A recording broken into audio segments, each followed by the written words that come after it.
Bonsoir. Je suis très heureuse d'être là ce soir avec vous, à la fois comme témoin, maman d'une jeune fille, adolescente, porteuse de handicap mental, et aussi en tant que présidente de l'association Loisirs Pluriels de Paris, pour partager mon expérience et aussi commenter ces images que vous venez de voir ensemble. Alors, qu'avons-nous vu sur ces images ? On ne peut l'ignorer, une grande souffrance, mais associée à une grande joie aussi.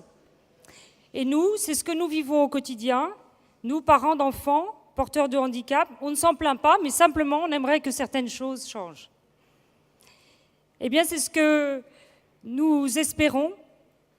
Et dans un livre que j'ai coécrit avec mon mari au sujet de notre enfant, qui décrit un parcours à deux, aux côtés de notre fille, nous avons essayé de dire à la fois l'épreuve que nous avons traversée, que nous continuons de traverser, et la passion qui nous anime pour notre enfant et pour tous les êtres différents, pour leur univers difficile, hostile même parfois. Mais au fond, pourquoi est-ce si difficile à vivre ?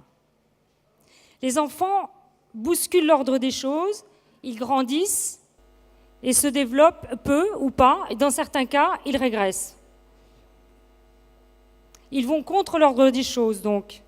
Alors les parents, perdus, quelquefois, isolés en tout cas certainement, se demandent comment vivre avec le manque et comment cohabiter avec cette déficience. Car ils croient, à juste titre, que leurs enfants ont le droit d'avoir accès à une autre vie que la leur.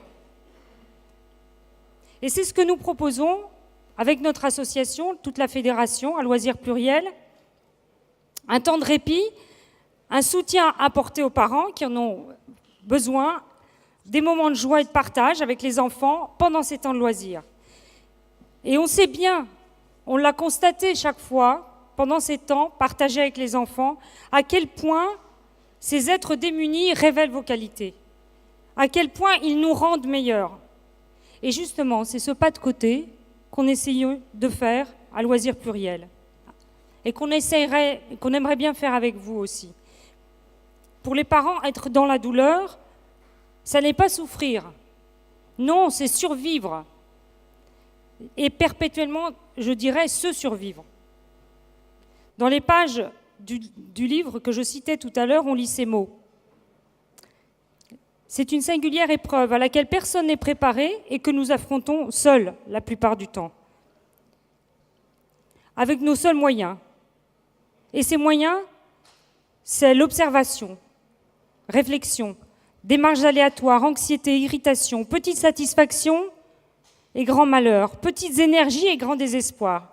Chaque jour, nous pouvons dire chaque heure est faite de petites victoires, durement gagnées et d'amour, d'un amour d'autant plus grand et d'autant plus continu qu'il nous semble, à nous, la seule chance accordée à notre fille.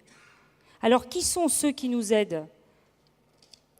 Qui sont ceux qui nous donnent leur temps et justement leur amour? À Loisirs Pluriels, avec les équipes d'animateurs qui entourent et qui sont mises à disposition des enfants, valides et handicapés, présents à parité, 50% de chaque, dans les centres, nous encourageons et partageons ces moments d'amour et nous savons bien tous combien pèse ce mot.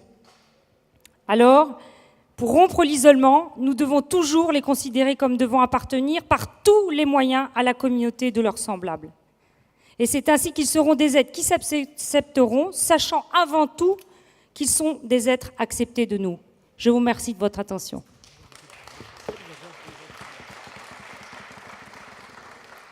Loisirs Pluriels, Scarlett est née il y a 20 ans pour répondre aux aspirations et aux attentes si légitimes des familles que tu viens d'exprimer. Et Loisirs Pluriels, c'est une idée toute simple, créer des centres de loisirs qui permettent le mercredi les vacances scolaires à des enfants dits handicapés de partager leurs jeux et leurs loisirs avec des enfants valides. Une idée toute simple, si évidente qu'elle pourrait nous en faire oublier l'essentiel. Car n'est-il pas essentiel de permettre à des enfants, quelle que soit leur pathologie, de jouer, de vivre et de grandir avec les autres enfants, d'exister avec les autres? N'est-il pas essentiel et primordial de permettre aux parents de continuer à mener une existence la plus ordinaire possible, de garder un peu de temps pour eux, surtout du temps pour les frères et sœurs, et de pouvoir continuer à mener une existence professionnelle? N'y a-t-il pas plus beau projet éducatif que de permettre à des enfants dits valides de rencontrer dès tout petits des enfants différents et de préparer ainsi des futures générations à une meilleure acceptation du handicap dans notre société? Car depuis 20 ans, nous portons cette idée que favoriser l'inclusion ou l'intégration des personnes handicapées, ça doit commencer d'abord par éviter l'isolement social, la disqualification, parfois ce que l'on appelle la mort sociale des parents d'enfants handicapés. Un seul chiffre, le taux d'activité professionnelle des mères d'enfants handicapés en France est près de 2 fois inférieur à la moyenne, au taux d'activité des autres parents dans notre pays. Et pour une raison majeure, la carence des solutions d'accueil en complément de l'école ou de l'établissement. Nos centres Loisirs Pluriels sont des petits îlots de vie, de jeu, de partage, où chacun est accepté tel qu'il est, pris en compte, où les différences se conjuguent, où la coopération laisse place à où la compétition laisse place à la coopération, Avec 19 centres aujourd'hui sur la moitié nord de la France, de Quimper à Tourcoing, ce sont plus de 1200 enfants qui sont accueillis, dont près de la moitié vivent une situation de handicap. Mais nous savons qu'il y a tant à faire, tant d'autres familles en France qui attendent de telles solutions sur leur territoire. Et nous savons que nous avons, avec d'autres, la capacité d'essaimer et de diffuser cette initiative, mais qui dépend encore trop souvent de la volonté ou de la non-volonté des décideurs. Le progrès, puisque c'est le thème de cette journée ou de cette nuit, le progrès pour Oscar Wilde n'est que l'aboutissement de nos utopies. À Loisirs Pluriels, nos utopies, elles naissent dans les regards et dans les sourires qui se dessinent sur les visages des enfants. Dès lors que nous prenons le temps de les regarder, non pas en fonction de leur manque, mais au travers de ce qu'ils sont tout simplement et de ce qui rayonne en eux. Merci.